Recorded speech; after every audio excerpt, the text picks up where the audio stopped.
Celebration after celebration, एक के बाद एक ऐसे त्योहार तो आते रहते हैं।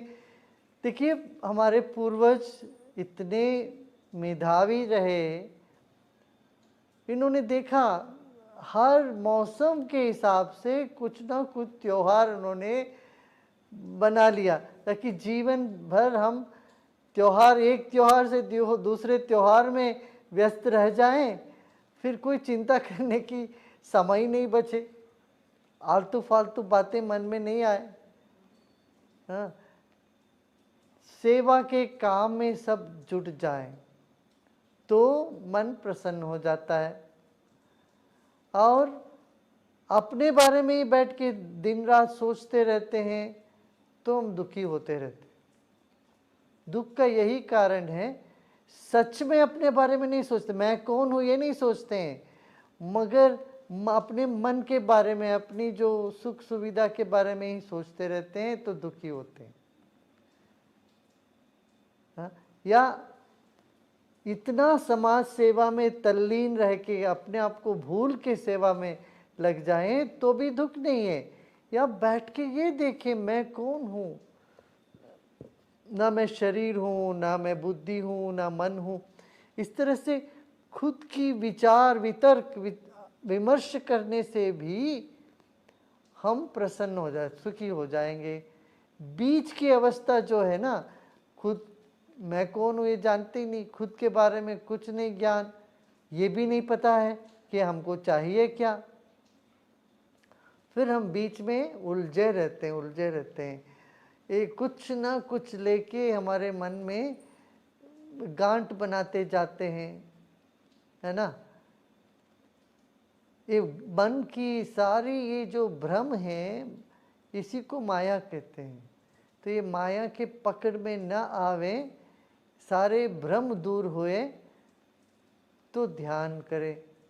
उसके लिए ये सब उपाय है, त्योहार करें, देवी को पूजें। और ये देखें देवी तो हमारे भीतर है, या देवी सर्वभूतेषु चेतनेत्यभिधीयते, चेतना के रूप में वो सब में है।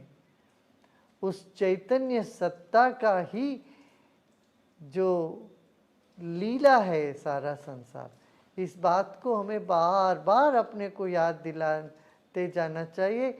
इसीलिए नवरात्रि है, इसीलिए दिवाली भी है।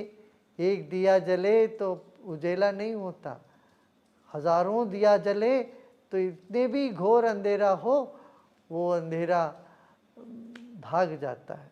इसलिए अंधेरे का असर नहीं होता। इस एक घर में एक व्यक्ति खुश रहे ये करीब करीब असंभव है, मगर सभी को वो खुशी जब तक नहीं बांटते तब तक एक व्यक्ति भी खुश नहीं रह सकता, है ना। तो इसलिए घर में अलग जलाए, अलग अलग दिया जला, माने हर एक व्यक्ति के भीतर ज्ञान, ध्यान, सेवा भाव, प्रसन्नता, त्याग भाव, ये सब जागे, तब जाके एक सुखी संसार बनेगा, सुखी परिवार से संसार, ये सब होगा, है ना। तो आदर्श को कभी मत छोड़ो। कभी लगता रहे ये सब बड़ा ऊंचा आदर्श है, जीवन में प्रैक्टिकल में तो ये सब बात होती नहीं है, मैं क्या करूं, ये तकलीफ है वो तकलीफ है, रोजमर्रा के काम में इतने फंसे हुए रहते हैं। तब आदमी इसी में उलझ कर इसी में गोल गोल गोल गोल घूमते रहे, जीवन व्यर्थ जाता है फिर। हाँ, तो हमको बार बार जागना पड़ेगा,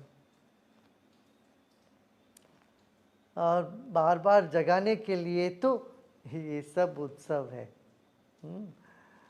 जागो और मत भागो। भागना नहीं, हम क्या करते हैं, कुछ पसंद नहीं आए तो भागते हैं, भागने से नहीं भाग्य खुलेगा, जागो तो भाग्य खुल जाएगा।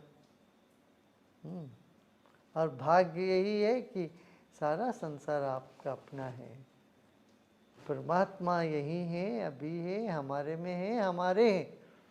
ये विश्वास हमको बार बार जताते रहना पड़ेगा। ठीक है ना, करते जाओ और बाकी संसार का काम जो है ये भी साथ में करते रहना चाहिए। अपना जीवन नृत्य तभी होता, जीवन में संतोष कभी उपजेगा जब हम दोनों को संतुलित करके ले जाएंगे। क्या? एक हमारा व्यावहारिक काम और दूसरा अपना आध्यात्मिक पहल। दोनों में से कोई एक चीज छोड़ दोगे तो भी जीवन अपूर्ण रह जाएगा। तो सबको वो पूर्णता मिले, यही तो बात है।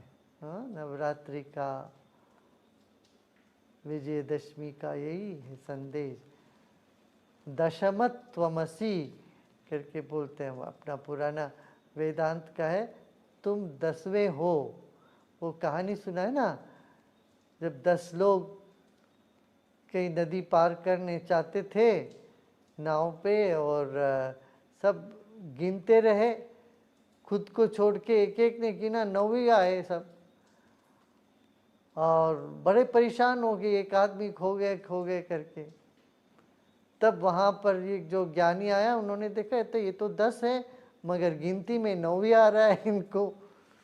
9 जने बदल बदल के गिनते हैं, तो वो लोग खुद को छोड़ के गिन रहे थे, तो 10वीं आदमी नहीं है, 10वां आदमी नहीं है करके दुखी हो रहे थे। तब वो ज्ञानी व्यक्ति ने कहा, सब गिनवा करके जो गिन रहा था उनको आके बोले, 10वां आदमी तुम ही हो भाई, दशमत त्वमसि बोले। तब सबका दुख वैसे मिट गया जैसे ओस मिट जाता है सूरज के आते ही। ये बहुत प्रसिद्ध वेदांत की कहानी है, अपने पुराणों में, वेदों में इसकी, वेदांत में इसकी काफ़ी चर्चा है। तो ऐसे ही खुद को खोजते खोजते भगवान बुद्ध यही कहने लगे कि आत्मा करके कोई चीज़ मुझे मिला नहीं, मैंने बहुत ढूंढा। तब आदि शंकर ने कहा, वेदांत ने कहा, जो ढूंढ रहा था, जिनको नहीं मिला वही है करके बता, वही तुम हो, 10वां तुम ही हो करके। हाँ, तो विजयदशमी में ये याद रखो, खोए हुए तुम्हारी आत्मा को फिर जताओ, जागो और आगे काम करते जाओ। ठीक है ना। सबको बहुत बहुत प्यार, बहुत आशीर्वाद।